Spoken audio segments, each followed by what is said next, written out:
નમસ્તે મિત્રો, એકવાર ફરી સ્વાગત છે આરુષ ફ્લેવર ફ્યુઝનમાં, જ્યાં હર રેસિપીનો કમાલ એક ધમાલ જ હોય છે. અને આજે તો હું એક નવી હટકે રેસિપી લઈને આવી છું, જે હરેક ગુજરાતી ઘરમાં અવારનવાર બનતી હોય છે, એવી દાળ ઢોકળી. પણ આ દાળ ઢોકળી અલગ જ છે, કેમ કે આનું નામ છે સ્ટફ દાળ ઢોકળી.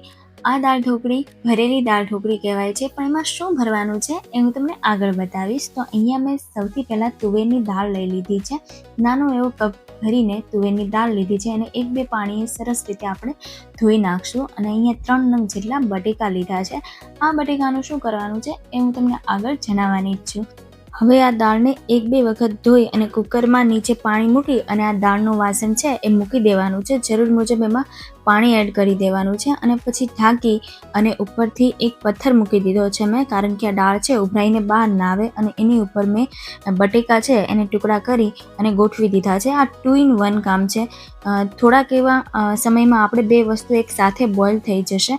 એટલે બને તો આવી શોર્ટકટ ટ્રીકથી રસોઈ કરશો તો સ્પીડમાં થશે. અને ઉપરથી થોડું ફરી પાણી અને મીઠું પણ એડ કરી દેવાનું છે, કારણ કે બટેટાની અંદર જ્યારે આપણે બોઇલ કરીને મીઠું નાખી દઈએ ને તો અંદર જે મીઠાનો ટેસ્ટ આવી જાય છે એ બહુ ખરેખર સાચે સારો હોય છે. એ માટે હું થોડું ઉપરથી જ મીઠું નાખી દઉં છું, અને પાણી પણ થોડું એડ કરી દેવાનું છે. પછી એને બાફવા માટે મૂકી દેવાના છે. અહીંયા 1 થી 1.5 કપ જેટલો મેં ઘઉંનો લોટ લીધો છે. એમાં 1 ચમચી ભરીને હળદર અને અડધી ચમચી ધાણા જીરું, અડધી ચમચી નાખ્યું છે મરચું, અને ટેસ્ટ પ્રમાણે મીઠું, અને 2 ચમચી જેટલું ઓઇલ એડ કરી દેવાનું છે, અને સારી રીતે એને મિક્સ કરી દેવાનો છે. સરસ રીતે બધા મસાલા મિક્સ થઈ જાય પછી એમાં ધીરે ધીરે પાણી એડ કરતું જવાનું છે, અને એકદમ સ્મૂથ એવી કણક તૈયાર કરી દેવાની છે. જેવી રીતે આપણે રોટલીનો લોટ બાંધીએ છીએ ને એનાથી પણ વધારે થોડું સોફ્ટ રાખવાનું છે, કારણ કે આ એકદમ સોફ્ટ હશે ને, અને ઉપરથી આપણે આ જે દાળ બોઇલ થશે એની અંદર એડ કરવાનું છે, એટલે ધીરે ધીરે એકદમ સોફ્ટ થઈ જવું જોઈએ. એટલે એવો સોફ્ટ એનો ડો રેડી કરી દેવાનો છે. અને આવી રીતના ધીરે ધીરે લોટ તૈયાર થતો જાય છે ત્યાં સુધીમાં તમે મારી ચેનલને લાઇક, શેર અને સબસ્ક્રાઇબ કરવાનું તો બિલકુલ પણ નહીં ભૂલતા. અને અત્યારે જે નવું ફીચર આવ્યું છે હાઇપનું, એ પણ સ્વાઇપ કરવાનું બિલકુલ પણ નહીં ભૂલતા. તો જોતા રહો આરુષ ફ્લેવર ફ્યુઝનમાં નવા વિડીયોઝ. તો અહીંયા તમે જોઈ શકો છો હવે કણક છે એકદમ તૈયાર થઈ ગઈ છે. ઉપરથી એમાં થોડું એવું ફરી 1 ચમચી જેટલું ઓઇલ એડ કરી દેવાનું છે, અને ફરીવાર એને મિક્સ કરી દેવાનું છે, કારણ કે લોટ છે એ ઢીલો પણ ના થઈ જાય અને કઠણ પણ ના થઈ જાય. એટલા માટે આપણે શું કરવાનું છે, એને એકદમ મસળી દેવાનો છે. અને ખૂબ જ મસળીને જ્યારે તમે કોઈ પણ કણક છે એ તૈયાર કરો છો તો એ બહુ સરસ રીતે એનું ટેક્સચર આવતું હોય છે. એમાંથી થેપલા, રોટલી કે કોઈ પણ વસ્તુઓ બનાવો છો તો એકદમ મોઢામાં મૂકતા રૂ જેવા થઈ જાય છે. એટલે થોડું આપણે પ્રેસ કરીને જ ડો રેડી કરવાનો છે. અહીંયા તમે જોઈ શકો છો એકદમ સ્મૂથ એવી કણક તૈયાર થઈ ગઈ છે. હવે મિક્સર જારની અંદર લીલા 2 મરચાં લીધા છે એકદમ તીખા, અને અડધો એવો આદુનો ટુકડો લીધો છે. 7 થી 8 જેટલી લસણની કળી લેવાની છે, અને ફ્રેશ એવી કોથમીર ધોઈને એડ કરી દીધી છે. ત્યારબાદ એની અંદર ટેસ્ટ પ્રમાણે થોડું મીઠું એડ કરશું, અને 1 ચમચી જેટલો લીંબુનો રસ એડ કરશું, કારણ કે ચટણી એકદમ ગ્રીન કરવાની છે. હવે આ બધી વસ્તુને ક્રશ કરી લેશું તો ઇન્સ્ટન્ટ આપણી ચટણી તૈયાર થઈ ગઈ છે. જો આ ટાઈપનું એનું ટેક્સચર હોવું જોઈએ. તો સરસ એવી ચટણી તૈયાર થઈ ગઈ છે. હવે આ ચટણીને વઘારવાની છે. તો અહીંયા મેં 1 થી 2 ચમચી જેટલું, મોટી ચમચી જેટલું તેલ લેવાનું છે. આ ચટણીમાં જ્યારે વઘાર કરો છો ને તો બહુ જ સરસ એવો ટેસ્ટ આવે છે. કોઈક ડાયરેક્ટ પણ નાખી દે છે, પણ એવું નથી કરવાનું.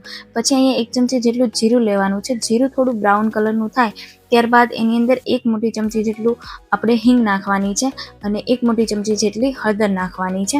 આમાં હળદર થોડી વધારે હશે અને ગ્રીન ચટણી આવશે, એટલે બંનેનું કોમ્બિનેશન ખૂબ જ સરસ લાગે છે. અને જે ચટણી રેડી કરી છે એ એડ કરી દેવાની છે, અને સારી રીતે એને મિક્સ કરી દેવાની છે. એકદમ સિમ્પલ વઘાર છે, પણ આ વઘારેલી ચટણી જો તમે બટેટા વડા બનાવો, વડાપાવ બનાવો કે કોઈ પણ વસ્તુ બનાવો, આ ચટણી યુઝ કરશો ને તો ખૂબ જ સરસ એવી સ્વાદમાં લાગે છે, અને દેખાવમાં પણ ખૂબ જ સરસ એવું એનું ટેક્સચર આવે છે.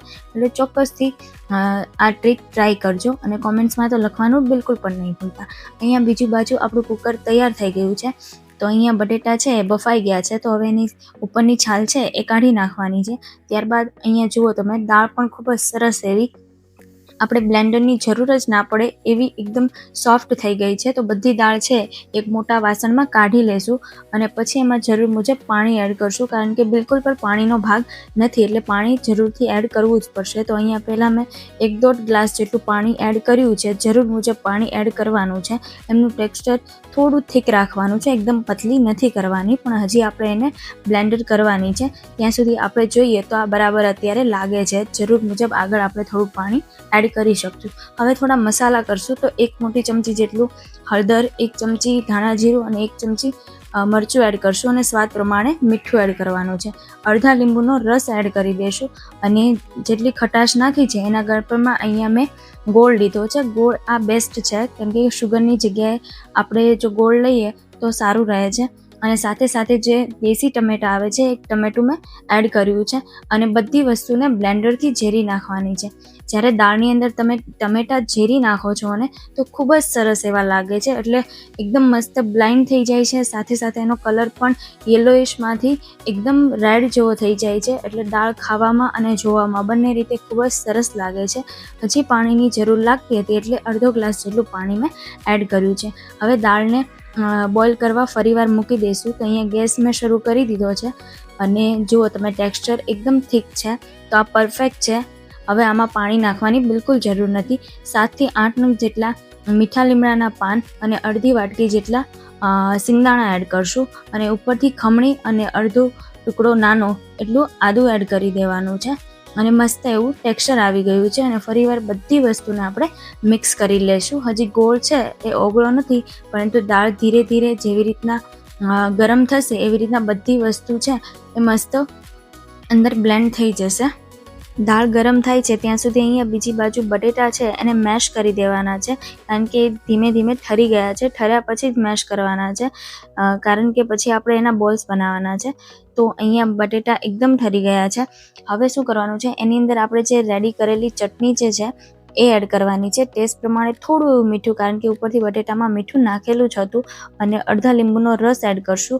અને અહીંયા આપણે ગોળ નહીં વાપરીએ, અત્યારે આપણે અડધી ચમચી જેટલી ખાંડ એડ કરવાની છે અને ફ્રેશ એકદમ કોથમીર આવે છે એ જ કોથમીર એડ કરવાની છે. જેટલી ફ્રેશ કોથમીર હશે એટલો આનો ટેસ્ટ વધારે આવશે, એટલે બને તો ફ્રેશ કોથમીર જ એડ કરજો. અને આ જે અત્યારે પૂરણ રેડી કર્યું છે, આ પૂરણ બટેટા વડામાં છે, વડાપાવમાં છે, જેમ પહેલાં કીધું ચટણી સાથે હું આવી જ સ્ટાઇલથી બનાવું છું તો ખૂબ જ સરસ લાગે છે. તમે જોઈ શકો છો આપણી ચટણી ગ્રીન હતી, પરંતુ જે યલો નાખી છે હળદર, એના કારણે ચટણીનો કલર આવ્યો, એટલે આ આપણું જે પૂરણ અત્યારે તૈયાર થયું છે, મસાલો એકદમ યલો કલરનો થયો છે અને લુકમાં પણ ખૂબ જ સારો લાગે છે. અને કોથમીર હોય છે એટલે આનો ટેસ્ટ એકદમ જોરદાર લાગતો હોય છે, એટલે જરૂરથી આ તમે ટ્રાય કરજો. તો આ આપણું મસાલો છે પૂરણ એ તૈયાર થઈ ગયું છે, પણ સરસ રીતે બધી વસ્તુને આપણે મિક્સ કરવાની છે અને ખાંડને પણ ઓગળવા દેવાની છે, એટલે સારી રીતે આપણે 7 થી 8 વાર તો મિક્સ કરશું જ તે, એટલે બધી વસ્તુ મિક્સ થઈ જાય. તો અહીંયા આપણો મસાલો છે એ રેડી થઈ ગયો છે. હવે એમાંથી નાના નાના બોલ્સ વાળી લેવાના છે. આ બોલ્સ આપણે ડાયરેક્ટ દાળમાં નથી નાખવાના, એ તમને થોડોક તો આઈડિયા આવી ગયો હશે, પણ આગળ આપણે જણાવીએ કે આ બોલ્સનું કરવાનું છે શું. તો હવે ધીરે ધીરે આપણે બધા બોલ્સ છે એ રેડી કરી લેવાના છે. તો અહીંયા 1-2 તો હું તમને બતાવું છું, બાકી બધા જ મેં રેડી કરી લીધા હતા. અને જો આ પૂરણ ચોટતું હોય તો શું કરવાનું છે, તમારે થોડોક એવું તેલવાળો હાથ કરી નાખવાનો છે, એટલે આ પૂરણ ચોટતું બંધ થઈ જશે. અને અહીંયા આપણી કણક છે એ પણ રેસ્ટ કરીને એકદમ તૈયાર થઈ ગઈ છે. તો હવે એનો મોટી રોટલી વણીએ એટલું ગોયણું લઈ લેવાનું છે અને સરસ રીતે એને એક શેપ આપી દેવાનો છે. અને જેમ મોટી રોટલી આપણે વણતા હોય એવી રીતના વણી નાખવાની છે, પણ થોડોક લોટ લેતો જવાનો છે. અહીંયા મેં ઘઉંનો જ લોટ લીધો છે, બીજો એક પણ નહીં. અને આ જે બાંધ્યો છે એ પણ ઘઉંનો જ લોટ લેવાનો છે, જે ઝીણો ઘઉંનો લોટ આવે છે એનાથી જ બનાવવાની છે. તો મોટી એવી પાટલીની સાઇઝની એકદમ પતલી એવી રોટલી વણવાની છે, જાડી બિલકુલ પણ નથી વણવાની, એકદમ પતલી બને એટલી ટ્રાય કરવાની છે કે મોટી રોટલી વણે. કારણ કે હવે આપણે સ્ક્વેર પીસીસમાં જે ડાયરેક્ટ રોજ ઘરમાં બને છે એવી સાદી દાળ ઢોકળી નથી બનાવતા. અત્યારે જે દાળ ઢોકળી બનાવું છું એ સ્ટફ્ડ દાળ ઢોકળી, જેને ભરેલી દાળ ઢોકળી પણ કહેવાય છે, પણ ખરેખર દોસ્તો તમે જરૂરથી એકવાર આ દાળ ઢોકળી બનાવજો. અને આપણા ગુજરાતી ઘરમાં તો સાદી દાળ ઢોકળી બનતી જ હોય છે, એટલે એકવાર તો જરૂરથી બધાએ ખાધી જ હોય છે સાદી દાળ ઢોકળી. પણ આ સ્ટફ્ડ દાળ ઢોકળી, જે ભરેલી દાળ ઢોકળી કહીએ છીએ, એકવાર બનાવશો ને તો તમે સાદી દાળ ઢોકળી ક્યારેય નહીં બનાવો. પ્રોસેસ સેમ છે પણ મસાલો એક્સ્ટ્રા બનાવવાનો છે. અને આવી રીતના હવે ભરીને શું નાખવાનું છે એ પણ હું તમને આગળ જણાવું જ છું, કેમ કે જેટલું પેશન્સથી કરશું ને એટલી તમને વધારે મજા આવશે. પણ અહીંયા ધીરે ધીરે રોટલી છે એ વણવામાં થોડી તકલીફ થાય છે, કેમ કે એને બહુ બધો લોટ લગાવીને નથી વણવાની. તો અહીંયા તમે જોઈ શકો છો એકદમ પાટલીની સાઇઝની મેં વણી નાખી છે અને એકદમ પતલી છે. હવે કોઈ પણ શેપ માટે તમારે આવું ઢાંકણ હોય યા નાનો પાણીનો ગ્લાસ હોય, કોઈ પણ વસ્તુ તમે લઈ શકો છો. તો એવી રીતના એનો શેપ આપી દેવાનો છે. હાથેથી નાની નાની નથી વણવાની, એ સરખો શેપ નહીં આવે. એટલે મોટી રોટલી વણી અને આવી રીતના નાના નાના એના શેપ પૂરી જેવડા, પણ પૂરીથી નાની એવી સાઇઝ છે. તો અહીંયા મારે એક રોટલીમાંથી 5 નાની એવી પૂરીની સાઇઝ થઈ હતી. હવે આ બધી સેમ થઈ ગઈ છે અને તમે જોઈ શકો છો પતલી કેટલી છે. આ સાઇઝની પતલી રાખવાની છે, આવું એનું ટેક્સચર હોવું જોઈએ. વચ્ચે આ જે આપણે પૂરણ મૂકી દેવાનો છે, એ નાનો એવો બોલ્સ છે એ મૂકી અને એને પોટલીનો શેપ આપી દેવાનો છે ધીરે ધીરે. તમે જોઈ શકો એક્સ્ટ્રા છે જે લોટ એકદમ પતલો છે એટલે આપણે એને નીચે નીચે વાળી દેશું અને આવી નાની નાની બધી પોટલી છે એ તૈયાર કરી દેવાની છે. અને આ બધી પોટલી તૈયાર થઈ જાય એટલે ઉકળતી દાળમાં એક પછી એક એને એડ કરી દેવાની છે. તમે જોઈ શકો છો દાળ અત્યારે ઉકળે છે. આ પોટલીને ચડતા કમસે કમ 15 થી 20 મિનિટ ધીમા ગેસ ઉપર ઢાંકીને રાખવાની છે. તો 15 અને 20 મિનિટ ઉપર જેટલો ટાઈમ થઈ ગયો છે અને હવે પછી મેં એની ઉપર તડકો કરી નાખ્યો. તો અહીંયા 2 થી 3 ચમચી જેટલું મેં તેલ ગરમ થવા મૂક્યું છે અને દાળ ઢોકળીમાં 1 ચમચી જેટલો ગરમ મસાલો એડ કર્યો છે. ઉપરથી રાઈ અને જીરાનો વઘાર કરવાનો છે. અડધી ચમચી જેટલી હિંગ નાખશું અને સૂકા લાલ મરચાં નાખશું અને અડધી ચમચી જેટલું મરચું પાવડર છે એ એડ કરવાનો છે. તો એકદમ સ્પાઇસી એવો તડકો આપવાનો છે અને ઉકળતી આ દાળ ઢોકળી ઉપર આ તડકાને રેડી દેવાનો છે. ઉપરથી એટલે ગરમ મસાલો નાખ્યો છે. ગરમ મસાલા ઉપર જ્યારે પણ તમે કોઈ પણ વઘાર નાખો છો ને તો ખૂબ જ સરસ એવો ટેસ્ટ આવતો હોય છે.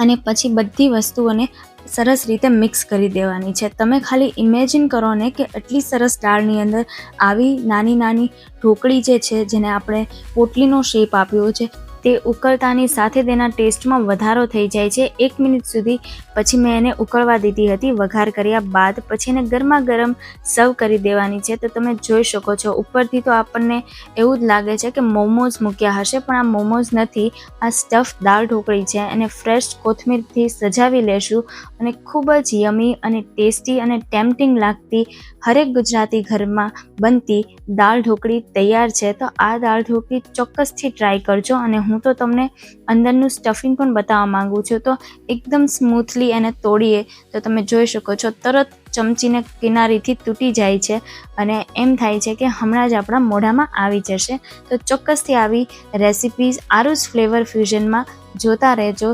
મળીએ નવા વિડીયો સાથે. ત્યાં સુધી ટેક કેર, બાય.